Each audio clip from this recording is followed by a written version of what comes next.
pero sí tenemos la certeza, y Noel la tiene, y la pelea, y la lucha, y la pone ahí siempre.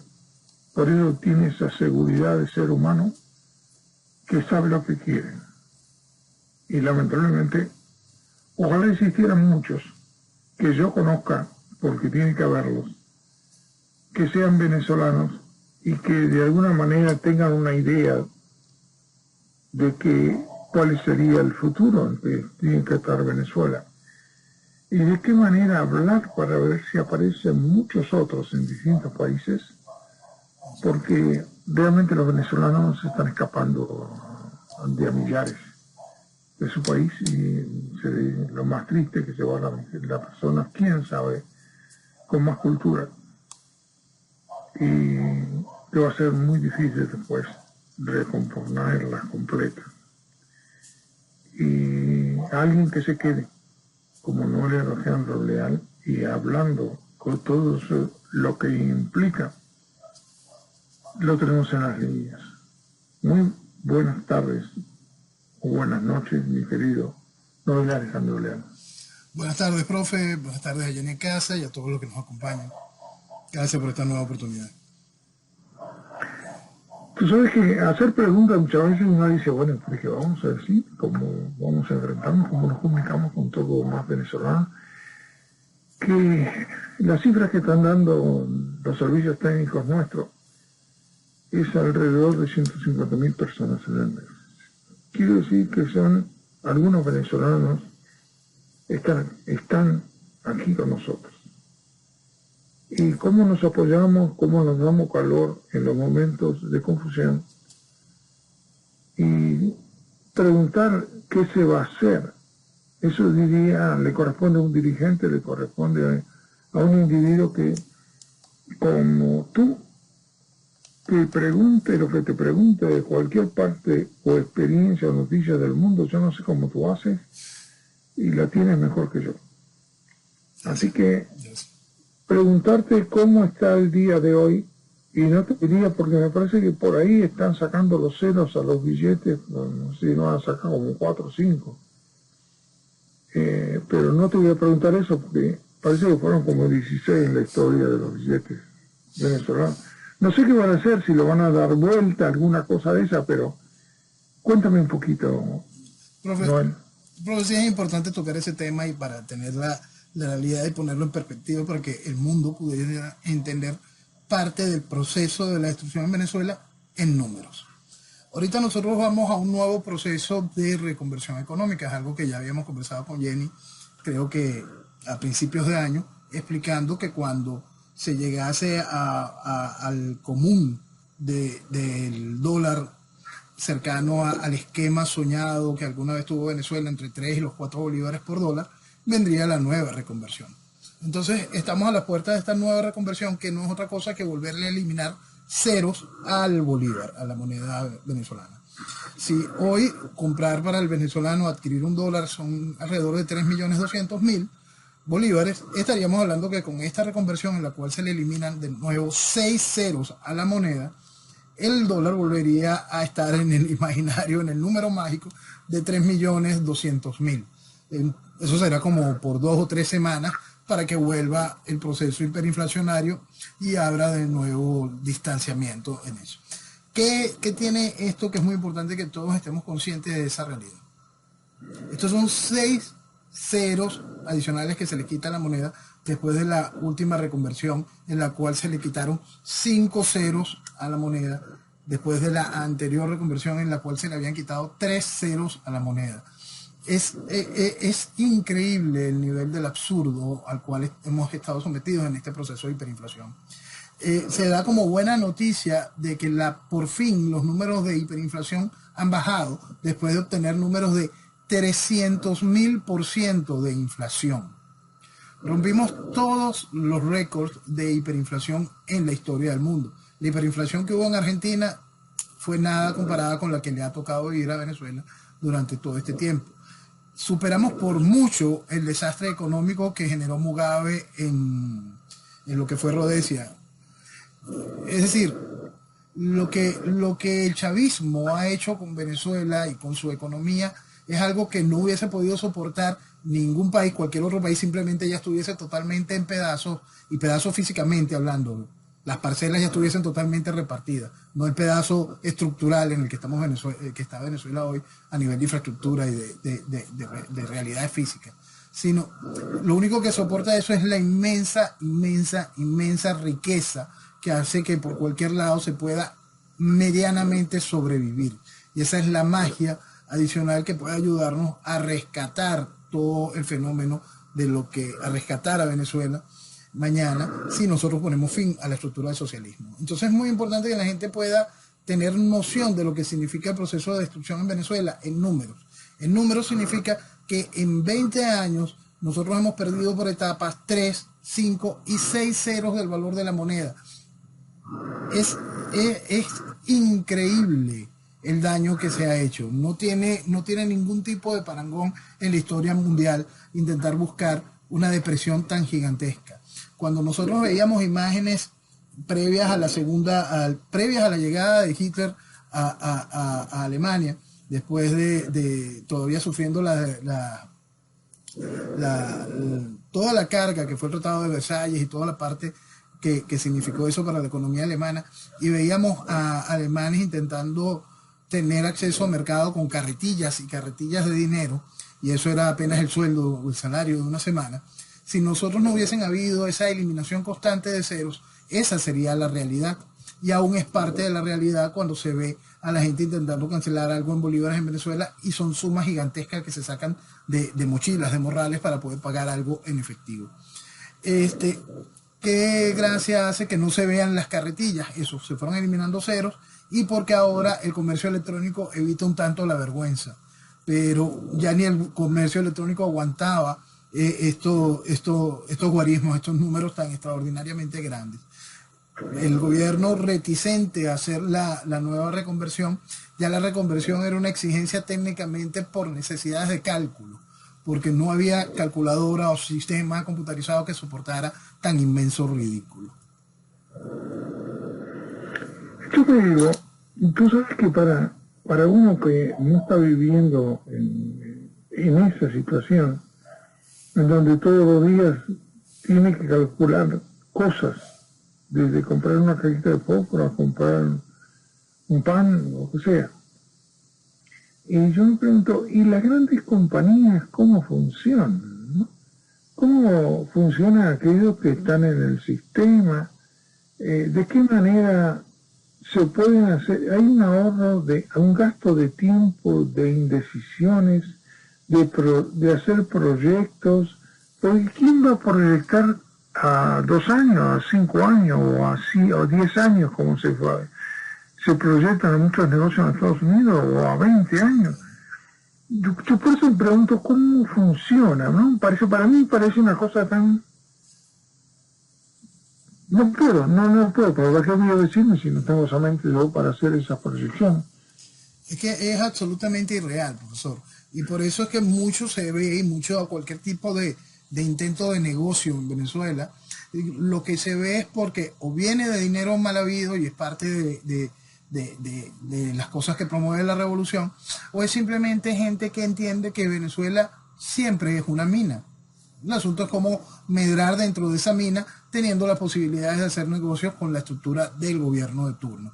Cuando usted se encuentra en un proceso de una tiranía comunista, un proceso revolucionario, mientras más cerca del gobierno y más dúctil, más arrastrado seas al gobierno y más te vaya vinculando al gobierno en sus necesidades, más ganancias tendrás. Es decir, vamos a suponer que es alguien que tiene una oportunidad de negocio X, porque tiene un terreno y decide darle avance a la construcción de un edificio. Ok, tienes que encontrar primero, entrar en toda la mafia de la permisología. Después tienes que entrar en la mafia de los productos que necesitas para poder construir el edificio, el cemento, las cabillas, la piedra, la arena, todo eso lleva su propia mafia y su propia cuota. Los distintos niveles en las mafias operacionales, no solo la del gobierno central, sino la de la gobernación, la de la alcaldía. Algún otro concejal atravesado también querrá su tajada, y quizá el fiscal de tránsito de la esquina esté interesado en eso. Todo eso nada más se puede afrontar cuando el ingreso de dinero no es limpio, cuando el ingreso de dinero es realmente de manera salvaje y viene por caminos non santos. Afrontarlo de manera real, con capital real y con una proyección de 5, 20 años, 25 años, creyendo en el desarrollo de un país, solo entraría bajo la lógica aquella de cuando hay sangre en las calles, compra inmuebles. Entonces ahí sí hay una gran posibilidad, esperando que algún día deje de drenar la sangre en las calles. El asunto de toda esta realidad y de la especulación o del desarrollo económico dentro de un proceso de una tiranía que impone el desastre que ha impuesto a Venezuela es una de las apuestas más caras que se hacen en la economía. Apuestas que regularmente dejan grandísimas ganancias a quienes logran acometerla en el punto exacto y con los contactos suficientes para sobrevivir tanto el terror que impone la tiranía como la eventual revancha que impondrá el mañana. Por eso digo que fácil, digamos, ¿con qué experiencia tendrán los profesionales convivir con delincuentes a la vez y hacer proyecciones? Y de alguna manera muchos de los países la gente no se da cuenta que la gente no le piden una consulta cuando ya está resuelto el problema. O sea, generalmente cuando estaba yo peleando en Argentina contra el comunismo, cuando uno hace una proyección económica, por decirlo de alguna manera, uno tiene que tener un margen de variación que pueda acontecer, porque generalmente los países no tienen dinero y el dinero que hace lo piden de afuera. O sea, lo piden en crédito, lo piden en alguna manera de beneficiar a alguna compañía. Pero yo me pregunto, ¿qué compañía va a arriesgar dinero? ¿Qué proyección puede hacer el gobierno? ¿Para qué está el gobierno? Para eso saquen a todos y solamente que maneje Maduro, porque acá no hay nada que se pueda proyectar o calcular. Ahí hay un punto, profesor. Sí se puede proyectar las cuotas entregadas, que son una cosa que es muy importante entender. Hay un punto para poder asociar a Maduro dentro de toda una estructura y una planificación, por más absurda que parezca. Chávez, durante 10 años de su gobierno, un periodo de 10 años, Chávez viajó exactamente 365 días. Regados por ese año, Chávez viajó un año exacto. En ese año se hicieron cualquier serie de alianzas puntuales, alianzas que iban a ir proyectando lo que sería esta realidad. Triangulaciones, negocios sucios, toda cantidad de cosas, espacios, alianzas tanto comerciales como ideológicas. Se cerraron cualquier cantidad de negocios en los cuales de esos 10 años Maduro fue el canciller de Chávez durante 6. Es decir, cada una de esas alianzas estuvieron con la presencia de Maduro y la ejecución de Maduro en la lubricación o en la ejecución propia de la alianza como tal. Eso da una serie de aspectos que cuando se quiere decir se proyecta, sí se proyecta. En tiranía se puede proyectar. Cuando usted tiene el control total del Estado, usted tiene el control total del proceso de destrucción de la moneda, usted asegura la compra de dólares preferenciales y hacer una nueva estructura de nuevos ricos, los cuales van a, por lógica, a ser censurados en el exterior, lo cual por lógica los obligaría de nuevo a reinvertir el dinero en el país. Sabe cómo manejar una economía dentro del aspecto de una nueva mafia, en una estructura donde el crimen sea lo que los una. Y bajo ese planteamiento empiezas a proyectar cómo vas a hacer para poder mantener esclavizada a la población. 1, en base a las migajas. 2, en base al soborno, la oportunidad y la oferta de impunidad al tenedor del dinero. Entonces, en ese camino va avanzando y se trabaja en conjunto. Tan en conjunto, y para entenderlo dentro del marco global de lo que significa esta operación en conjunto que va sometiendo a la esclavitud y a la dependencia a la sociedad, tenemos este nuevo efecto. Una de las tantas organizaciones de la ONU que atienden las emergencias y las crisis humanitarias empezó a enviar comida, alimentos en raciones específicas para las clases más pobres en emergencia a través del esquema de que la deberían de recibir estrictamente escolares. Es decir, familias que las reciban es a través de niños que van a la escuela.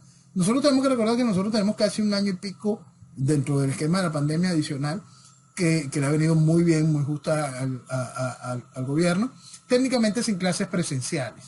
Entonces eso significa que el niño no está yendo a la escuela. A pesar de eso, las graduaciones continúan, ¿okay? El niño no está asistiendo a clases, quien diga que sí existe educación telemática por internet, le recordamos que este es un país que está perennemente con fallos eléctricos y contiene quizá una de las internet más lentas del mundo. Entonces todo eso, cualquier cosa que se diga en eso simplemente es mentira. La gente que tiene algún tipo de poder adquisitivo adicional, que tiene a sus niños en buenas escuelas, que ayuda a través de mecanismos y cuotas extraordinarias de sustitución de educación, puede darle y brindarle quizá los soportes tecnológicos suficientes, aparte de que pueda transmitirle en familia la educación a sus hijos y hacer que el muchacho no quede rezagado. Pero lo cierto es que el proceso de revolución, como siempre, va buscando más destrucción. Bueno, volvemos al punto de cómo colabora el globo en este asunto de mantener al esclavo esclavo. El esclavo ahora, para poder recibir la oportunidad que le está brindando la ONU de este paquete de comida, tendrá que entrar en la lógica de que cuando el gobierno abrirá las aulas para que pueda recibir los niños el alimento para su familia, lo cual significa exponer al niño a hacer el gasto en los sistemas de transporte, vincular a la gente de nuevo a uno de los sistemas que el gobierno desee reclutar a la gente, ya sabe, ya sea el sistema Patria o algún otro esquema, donde la gente pueda sentir que va a recibir algún tipo de asistencia adicional del gobierno, teniendo la oportunidad hoy de recibir un bocado, una migaja. Por eso que hablábamos el otro día de esa manera tan clara. El régimen te va otorgando distintas migajas. Ahora con la ayuda de la ONU, otra migaja más. El asunto es que el régimen mañana, teniendo todo el control sobre ti, te puede quitar el bocado completo y se acabó. Y eso es parte de cómo funciona esto de esa manera tan efectiva. Y por eso estas tiranías se soportan muy bien en base a la esclavitud de la gente que pasa tanto tiempo intentando sobrevivir que se le olvida que tiene derecho a vivir. Yo digo, fíjate tú la información que tú das. Tú das la información como si estuviéramos en un país en perfecta armonía, con capacidad de información, con capacidad de poder tú prepararte para un programa desde Venezuela y explicarnos a nosotros que nos es muy difícil comprenderlo. El hombre común acá, el latino normal, el que no estuvo en los países donde sus salarios son $4 por mes como los cubanos, y resulta que llegan aquí y se dan cuenta que sus salarios pueden ser 300, 400, $500 por semana. Yo no sé cómo se adaptaría, ¿no? Parece que le sobrará el dinero por todos lados. Pero tú plantearlo a los de afuera, con la experiencia de estar viviendo ahí, la verdad que es tremenda mi admiración por ti. No, profe, gracias. Y lo haces de una manera tan brillante que tampoco aburres. Porque hay otros que se ponen lastimeros y ay, no tengo comida, no puedo hacer nada. Y al final, los que están acá comiendo como, fíjate que el otro día fui al supermercado y en cada línea del supermercado había como colas con los cestos de comida hasta el tope. Yo no sé dónde sale, pero tardé como 1 hora en que les cobrara y yo llegara al tope. O sea, ¿cómo eso lo podemos comparar con unos individuos que va al supermercado en Venezuela a comprar el pan o a comprar algo, o la comida o un paquete de arroz? Por eso, interesante. Yo creo que el programa a nivel internacional, porque supuestamente los venezolanos no están solamente aquí, sino están recorriendo el mundo. Y tú, para mí, eres un sol que está haciéndole recordar lo que es Venezuela y poder intentar agruparlo. Fíjate porque es lo más importante. Porque acá no es cuestión de sobresalir nosotros, o porque yo que sea argentino, Jenny, hagamos un favor de ayudar a los venezolanos. Acá no es cuestión de ayudar a nada. Acá es cuestión de comprender cómo es posible que dos cosas a poca distancia sean tan extrañamente diferentes, que no involucra a que el perrito coma un producto bueno o malo. Estamos hablando de seres humanos que algunos no tienen ni para comer, o que se están muriendo despacito. ¿Por qué? Porque una mala alimentación va destruyendo al ser humano en forma tremendamente y los enferma y le acorta la vida. Por eso me pregunto, ¿estaremos haciendo bien? ¿O tenemos que taparnos los ojos y dejar que las cosas vayan? Porque el mundo siempre fue igual. Lo que pasa es, En profe, este momento, perdone, profe, ahorita usted sí, hablaba y ponía ese ejemplo, ¿cómo pueden ser tan diametralmente distintas las realidades estando tan cerca? Y quizá por eso es que el venezolano es tan culpable de su situación. Porque esta realidad que usted dice, carritos hasta arriba en los supermercados, fue una realidad que mucho Venezuela vivió con total y absoluta tranquilidad. Nosotros hoy tenemos también arraigado un espíritu solidario y de respuesta, y por eso es que el país sobrevive entre la gente que tiene real escasez, porque ese espíritu solidario está. Y antes estuvo y había con qué responder, con qué entregar. Muchas veces uno hacía mercado estando consciente de que yo sé que aquel tiene un problema, déjame comprarle esto y yo voy a pasar por su casa. Yo sé que cerca de la casa hay una señora que pide por tal cosa. Todo eso estaba en el consciente del venezolano durante años. Y aún está, a pesar de que ya no lo puede hacer con regularidad.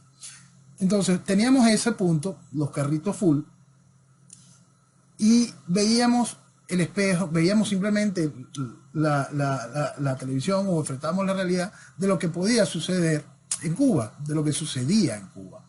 El hambre, la destrucción, la esclavitud propia del socialismo. Y por no ponerle el nombre completo, esto es socialismo. Esto es lo que hacen las ideas deformes que están transmitiéndose por la estructura política y por la estructura comunicacional. Esto es lo que busca este proceso de igualitarismo. Esto es lo que busca cuando a ti te van diciendo que no es importante el individuo. Todo este tipo de cosas, por no haberle puesto el nombre socialismo, se permitió la destrucción de Venezuela. Se avaló la destrucción de Venezuela. Entonces, es muy importante que el mundo esté consciente que en este país no es un país de carrito flaquito, no es un país es Venezuela. Está hablando de la principal reserva petrolera del mundo, una de las principales reservas de oro, un país donde se escupe una semilla y sale una mata, un país con una de las mejores posiciones geopolíticas y geoestratégicas del planeta, un país sin temporadas fuertes, un país donde vivimos un verano, una primavera constante. Está destruido. Lo que destruyó a Venezuela se llama socialismo. Y las políticas del socialismo son muy fáciles de identificar. Entonces, hoy cuando usted se encuentra en un país que puede todavía darse el lujo de hacer una cola en un supermercado, donde hay gente comprando, gastando, viviendo, dése cuenta de qué es lo que le están diciendo políticamente, dónde está lo que está generándose comunicacionalmente, cómo buscan desarticular la sociedad para que el socialismo penetre, destruya y esclavice. Venezuela no lo quiso entender y aún al venezolano no se le dice la verdad respecto a eso. Venezuela está destruida por el socialismo, está destruida por esa pistola criminal que tiene que ser manipulada por criminales para que sea efectiva en la esclavitud. Es decir, socialismo y crimen siempre van de la mano para poder lograr este tipo de realidades. Entender cuáles son los mecanismos para el desmonte de una sociedad y que permita esta barbaridad, Venezuela es uno de los tantos ejemplos. Pero simplemente cualquier planteamiento igualitarista te dice la realidad. Busca la destrucción del individuo, por lo tanto, la esclavitud del colectivo. Ahora, yo me he dado cuenta que muchos de nosotros, en particular algunas veces de mi vida, y también ahora, quién sabe, yo para no decirle soy un estúpido, le digo que la estupidez fue del otro. Entonces, digo, no, ese es un estúpido, y lo que me cuenta es que no me miro al espejo porque realmente me pega a mí.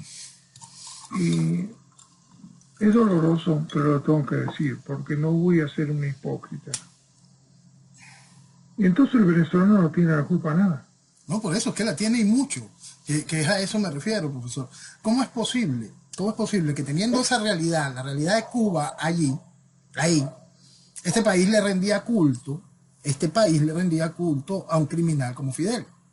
¿Cómo es posible que mi país tuviese en la entrada de la principal universidad del país, en la entrada de la Universidad Central de Venezuela, una estatua del degenerado Salvador Allende? ¿Cómo es posible? ¿Cómo es posible que mi país, que fue víctima de invasiones militares protagonizadas por Castro, que llevó al hecho político de ser Venezuela que solicitara la expulsión de Cuba de la OEA, mi país se vea hoy sometido por el castrismo, sometido por el socialismo? ¿Cómo es posible que mi país de irresponsables no se tome la molestia de entender la base programática de un partido que está unido a la Internacional Socialista?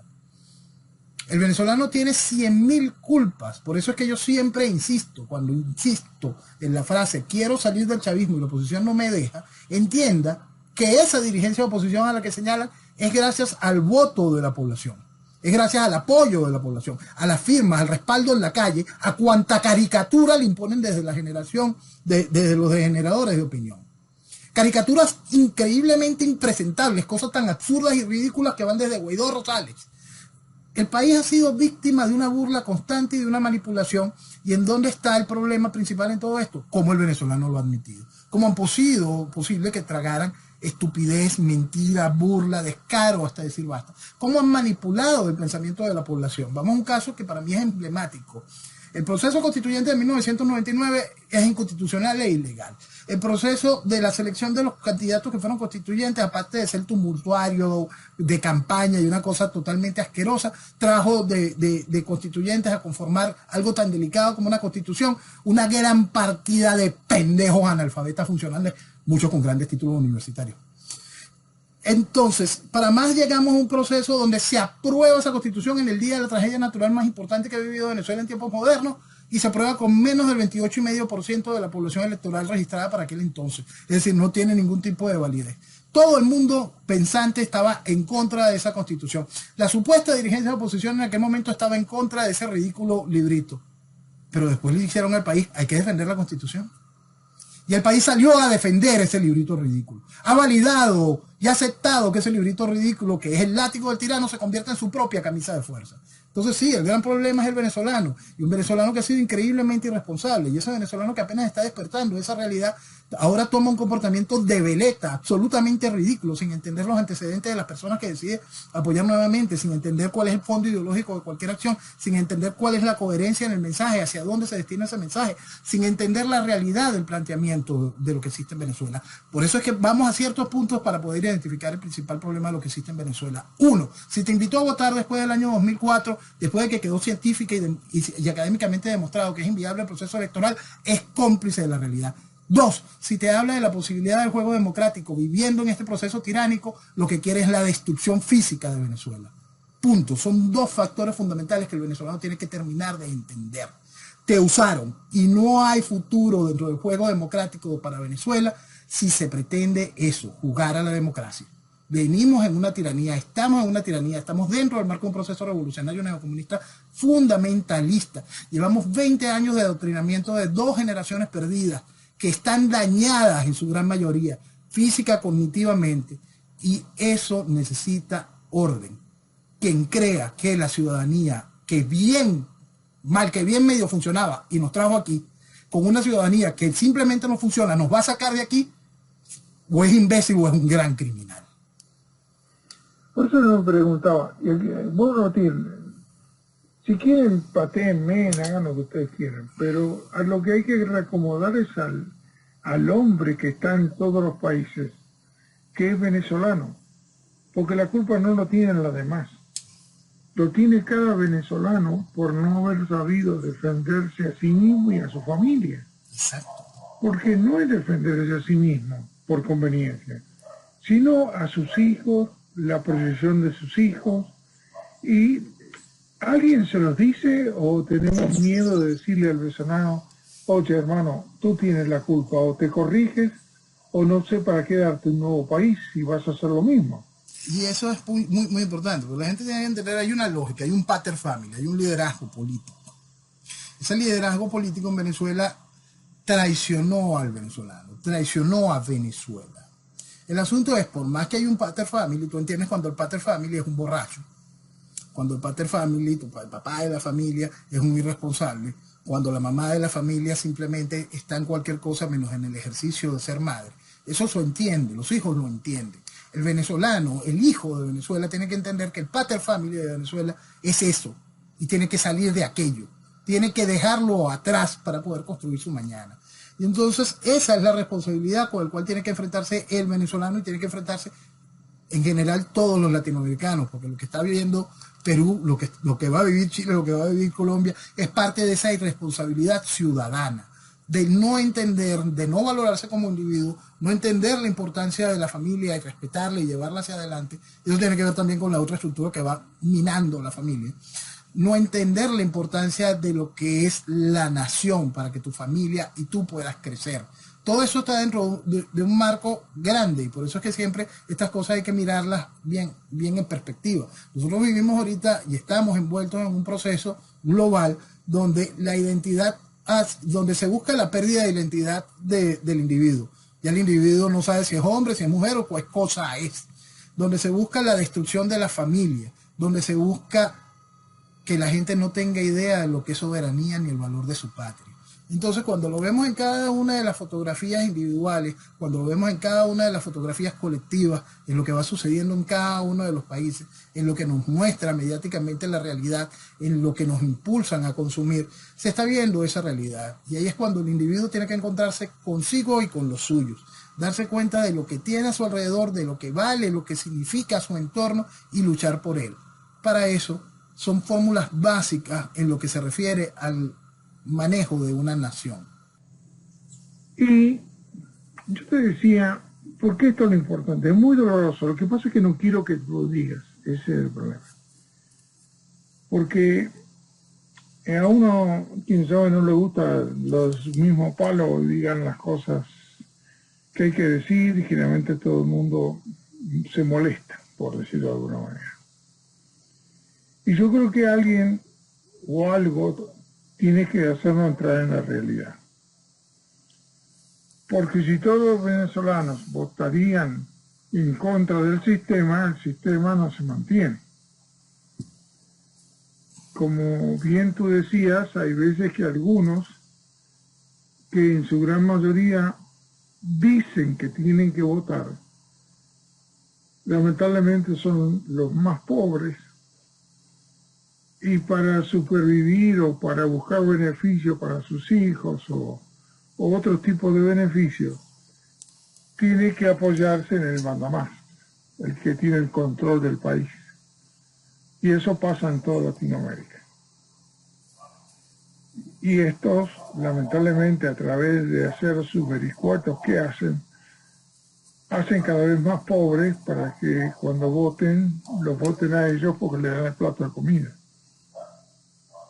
Ahora, los estúpidos somos los otros que se cree que somos inteligentes, como está pasando en Estados Unidos, dejar que el socialismo vaya tomando fuerza, porque sabemos que Biden es socialista y que todo el equipo que tiene es socialista, y sabemos que la vicepresidenta es socialista, y sabemos que quien impuso todo esto son los socialistas que están en el Partido Demócrata.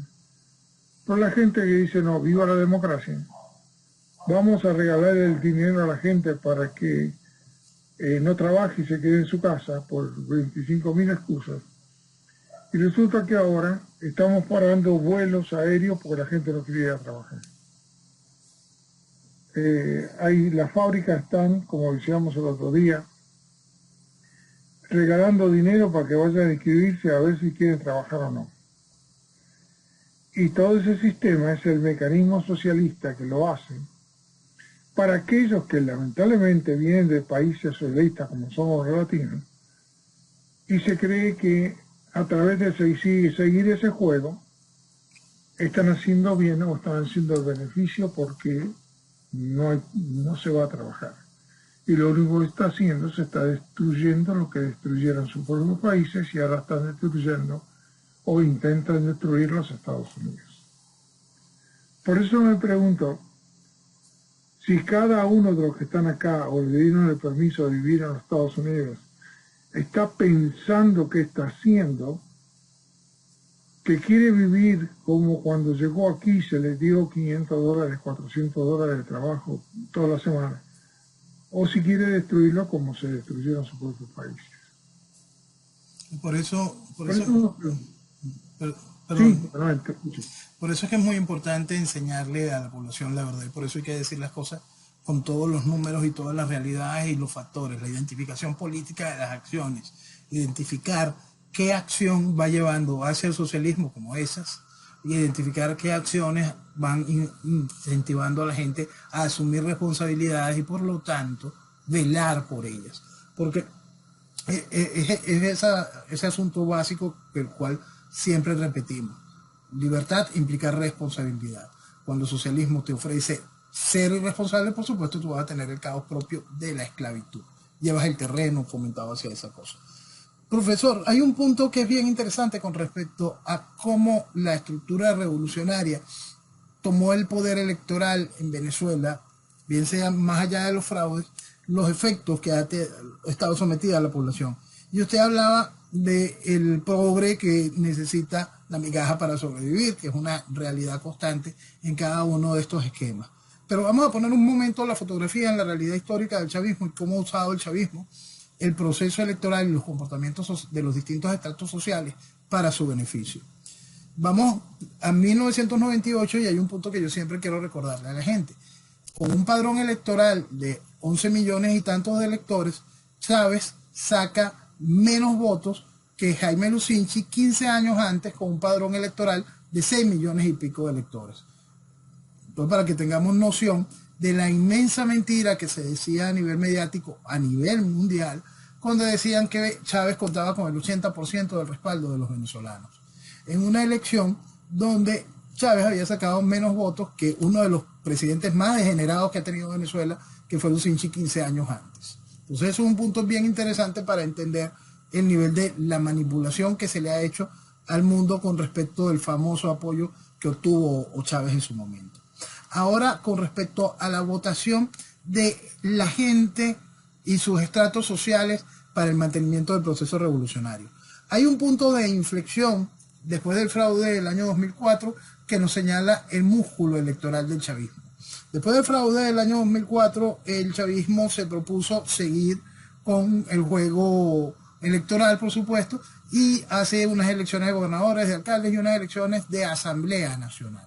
Para las elecciones de la Asamblea Nacional, la gente siente no está vinculado tan directo el clientelismo que puede haber por unas elecciones regionales, entonces la gente no quiso participar, la gente se abstuvo.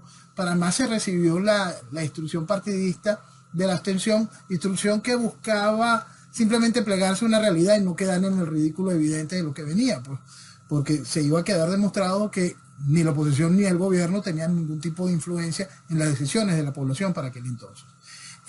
En el año 2005, la abstención superó por mucho el 80%, es decir, hubo una participación de alrededor de 2 millones y pico de votantes para aquel entonces. Ese es el músculo electoral del chavismo en aquel entonces. En el punto más fuerte, después del fraude electoral del año 2004, ese era el músculo electoral del chavismo. El chavismo obtiene la Asamblea Nacional con todos los votos de aquel entonces porque simplemente no hubo participación de la gente. Solo fue el músculo clientelar del chavismo que estaba obligado a participar antes de perder cualquier tipo de beneficio o perder el empleo, el que fue y participó en esa elección. Y uno que otro arrastrado que quiso ir validando semejante cochinada. Ejemplos de ellos, Julio Borges y Capriles, que ambos se sentían muy orgullosos de haber participado y votado en esa elección. Entonces, eso fue el músculo electoral del chavismo. Está representado en esos dos personajes. Entonces, en ese andar vienen los procesos que se valió el gobierno de la sociedad venezolana, justo de su clase media profesional, de su clase media preparada, que es increíblemente boba en el pensamiento político. Bien sea porque viene con una inyección socialista a través de nuestras universidades, bien sea porque es muy naif, es muy ingenuo, es muy banal en el enfrentamiento de la realidad. Y entonces te insistía, no, en mi mesa no se robaron los votos. Te decía con esa propiedad algún insigne profesor universitario que no era más que un estúpido, tonto, útil de la realidad de lo que se vivía después cuando se cambiaban los números dentro del sistema electoral. Pero entonces él veía que en su mesa no se robaba ningún voto. Y bajo esa estructura y esa cultura se fue dañando a la sociedad profesional venezolana, que fue validando el proceso fraudulento que se estaba viviendo todo el tiempo. Entonces, cuando nosotros vemos esas imágenes electorales de aquel momento y vemos el bulto de la población votante, si pudiésemos hacerlo por estratos sociales, nos daríamos cuenta de qué fue lo que hizo reflotar la estructura revolucionaria dentro del marco democrático. No fue precisamente las clases más bajas del país en ese momento. Las clases más bajas del país en ese momento no estaban absolutamente esclavizadas como están hoy. Lo que hizo que se hubiese bulto y se pudiese ejecutar cada uno de los fraudes electorales que se vivió en Venezuela fue la clase profesional venezolana. Y el mayor ejemplo en el tiempo lo tenemos en las elecciones del año 2015, donde se certifica la mentira en todo nivel. En las elecciones del año 2015 vuelven a hacer que la población venezolana de oposición participe en el proceso de relegitimación del todo el régimen. Se legitima la oposición, se legitima el gobierno, se legitima la estructura de elecciones, se legitima el régimen socialista. Y hacen que la gente vaya a votar. El país se vuelca a votar. El país opositor. El país opositor se vuelca a votar y la Asamblea Nacional dice que tiene la legitimidad de una participación electoral de 14 millones y tanto de votantes. Si quedó registrado el hecho de que 7.200.000 votantes eran de la oposición, entonces el chavismo extrañamente tenía casi 7 millones de votos.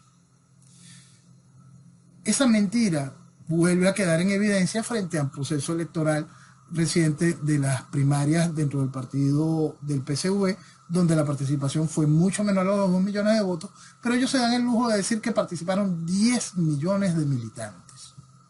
¿Y cómo se le lleva la contraria a eso si ya la oposición y el mundo aceptó que la legitimidad de esa Asamblea Nacional, es decir, una Asamblea Nacional donde participan menos gente porque el proceso clientelar no es el mismo, fue de 7 millones de votos por parte del chavismo? Entonces, esa mentira fue construida gracias a la clase profesional venezolana que no quiso entender la realidad de que nosotros tenemos un gobierno comunista y tenemos una oposición increíblemente colaboracionista. Todo dentro del marco del régimen socialista que estamos viviendo durante todos estos tiempos. Es imposible este control social durante estos 20 años sin colaboración de esa oposición. Es imposible la vestimenta democrática de todos estos años sin colaboración de esa oposición. Es imposible la realidad que estamos viviendo hoy de la reinstitucionalización de la tiranía y hoy la aceptación internacional de la criminal forma de gobernar de la tiranía si no hubiese sido por todo este aparato asqueroso del interinato. ¿Y el país cuándo va a entender esa realidad? Esa es la pregunta.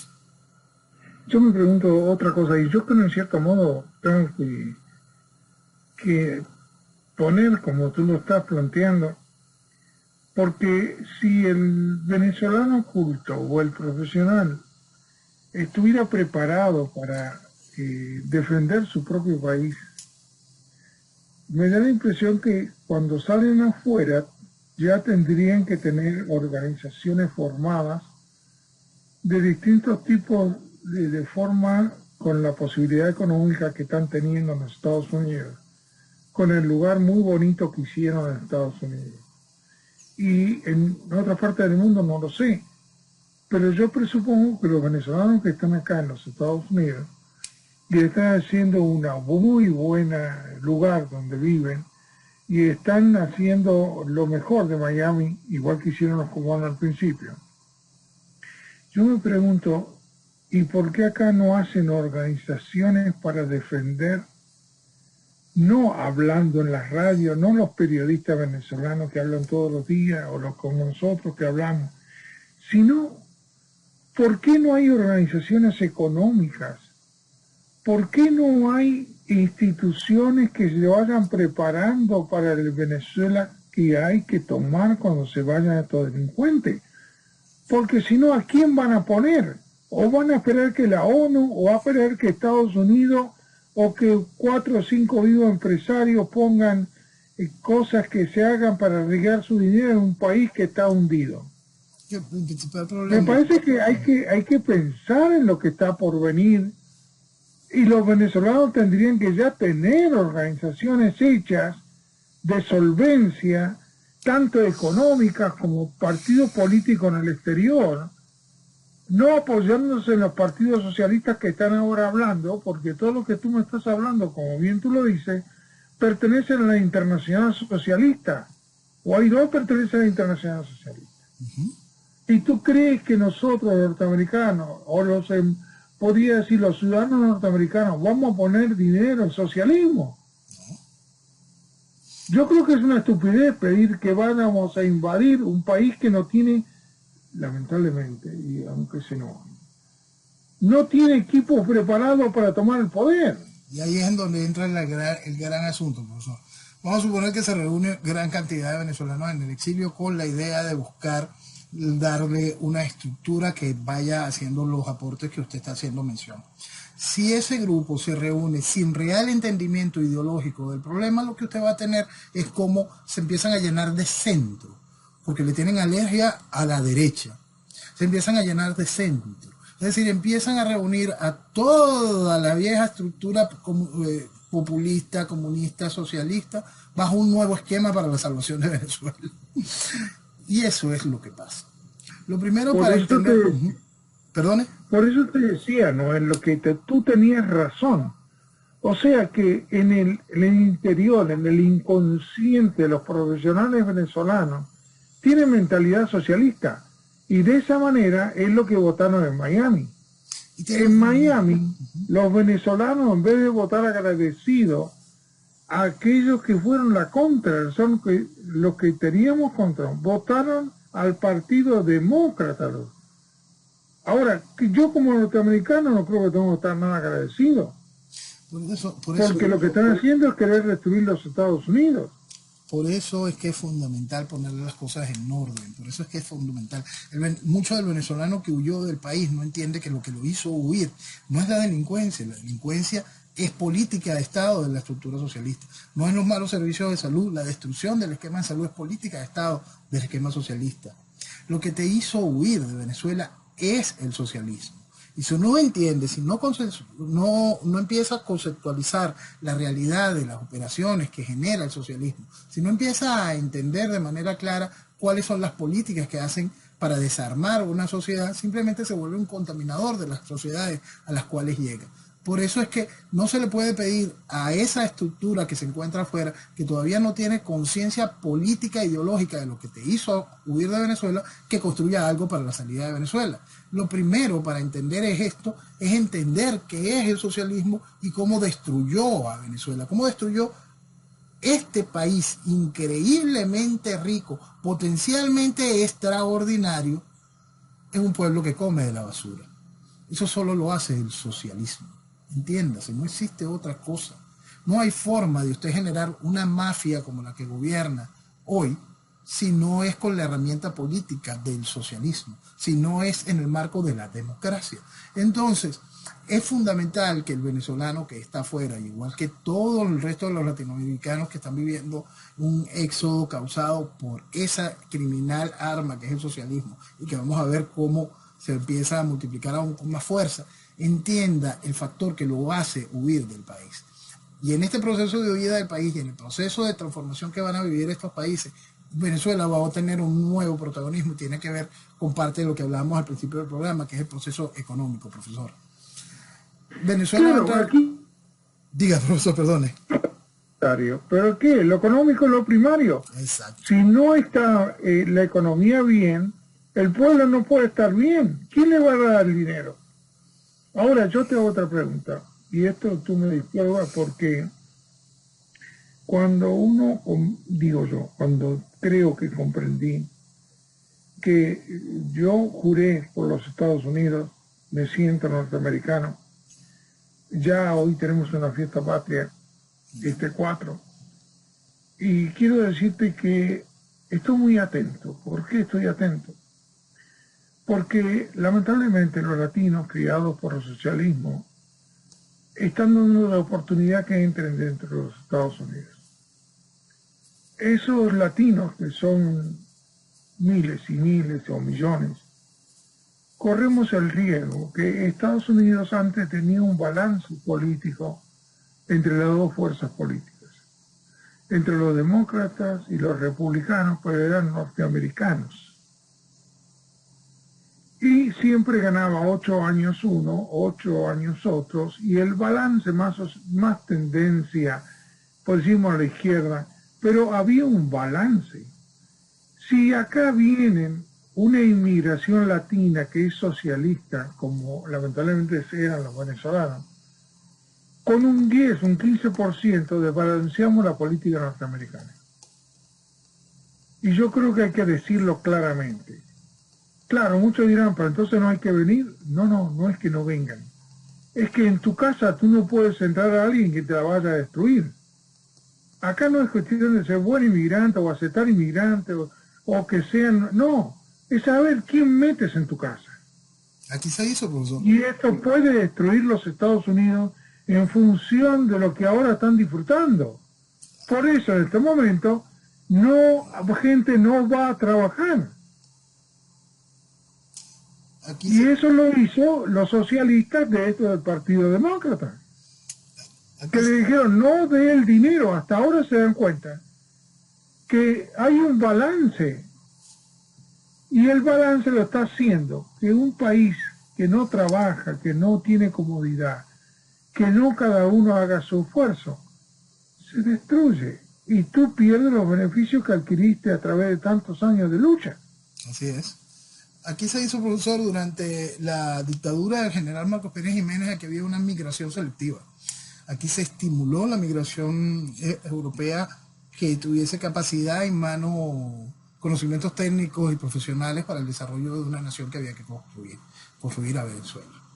Eso trajo los frutos de esa Venezuela pujante de desarrollo y crecimiento. Después abrimos la frontera a una inmigración no selectiva. Y la inmigración latinoamericana vino gente que no venía, vino de todo, pues vino gente con muchísima calidad, gente maravillosa, gente realmente muy, muy buena. Y también vino gente que simplemente dañó la estructura del país. Eso es muy importante, que cada país defienda su frontera y enfrente su realidad con ese tipo de mensaje, entendiendo que usted viene a construir y a respetar los valores de nuestra sociedad. Que defienda su casa. En tu casa no metes a nadie que venga a sentarse y sacarte la posibilidad de la educación de tus hijos. Por eso me parece que estamos equivocados. Acá no es cuestión, el país es tu casa. Tú no puedes entrar a cualquiera. Un alcohólico que está alcohólico toda la vida, viene a los 40 años y se cree que te vas a corregir. Un individuo que no ha trabajado, que como en muchos países trabajar significa sentarse en una silla, en un lugar. ¿Tú te crees que vas a estar admitiendo que tienes que trabajar las 8 horas moviéndote? No lo aceptan. Por eso yo creo, como bien tú dices, lo que estamos hablando también va a reflejar para el futuro de los Estados Unidos.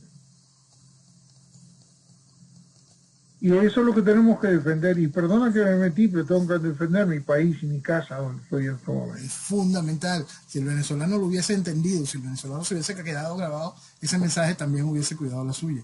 Y el mañana de Venezuela depende mucho cuidar lo que nos pertenece, como individuos, como colectivo, como nación. Y hay que entender todo lo que podemos recuperar. Mañana, cuando se transmite este programa el domingo, es 4 de julio, fecha de la independencia de los Estados Unidos, y el norteamericano se siente muy orgulloso de su independencia, levanta su bandera con orgullo y busca hacer sentir de nuevo el valor de sus principios, de lo que le indicaron sus padres fundadores y lo que significa esa gran nación. Pasado mañana 5 de julio, fecha de la independencia de Venezuela. Hoy el venezolano no está orgulloso de su independencia, no está orgulloso de su historia. El proceso socialista, al ir minando la identidad del venezolano, fue matando todo. Y nuestro orgullo hoy está con la sombra salvaje de cómo ha ido mancillando el chavismo la identidad de lo que es Venezuela y los venezolanos. Fíjate, fíjate, Noel, que yo cuando vine para acá, cruzo, se llama un lugar norteamericano que existe acá en Miami, que es una isla en relación a toda la otra parte latina. Y no podía pasar con el automóvil. Y yo digo, ¿qué pasa? ¿No? Y de repente, como tenía el vidrio abierto, me mojaron todo. Y había en ese lugar, que es Miami Spring, cada espacio había familias con niños, como si fuese un carnaval festejando el 4 de julio, contentos, felices, de un lado y de otro, festejando y admirando el país donde vive. Ahora yo me voy a la parte que es latina, que tiene acá ya muchos años de vida, y nadie festejaba nada el 4 de julio. ¿Cómo? se les dio la ciudadanía. Tienen que tener más amor porque se les dio la posibilidad de vivirse así. Y no hay alegría de estar en los Estados Unidos. Grave, grave, muy Es grave. muy grave. Y yo lo veo, porque si me dijera, bueno, y es una isla, es algo increíble. Pero sabes que son cientos de niños en carritos pintando en colores, todos con unos pomos de agua, uno al lado del otro en Miami Spring, de un lado y del otro, contentos, felices, con la bandera norteamericana. Y de las partes latinas de Miami no hay nada. Y por eso, imagínense cuando ese cáncer, ese no hay nada, se transmite al resto de la sociedad que sí es nativa de esa nación. Hoy lo que nosotros estamos sintiendo en Venezuela es esa depresión y esa falta de orgullo de ser venezolano. Para recuperar el orgullo de ser venezolano, tenemos que primero recuperar el país y dedicarnos a construir una nación. Ya cortamos, ya nos vamos nosotros, la verdad que contigo no se puede hablar. Así que un cariño grandote y gracias por estar aquí en los Estados Unidos, aunque sea con tu voz. A ustedes, muy buenas noches y que viva Venezuela. Viva Venezuela.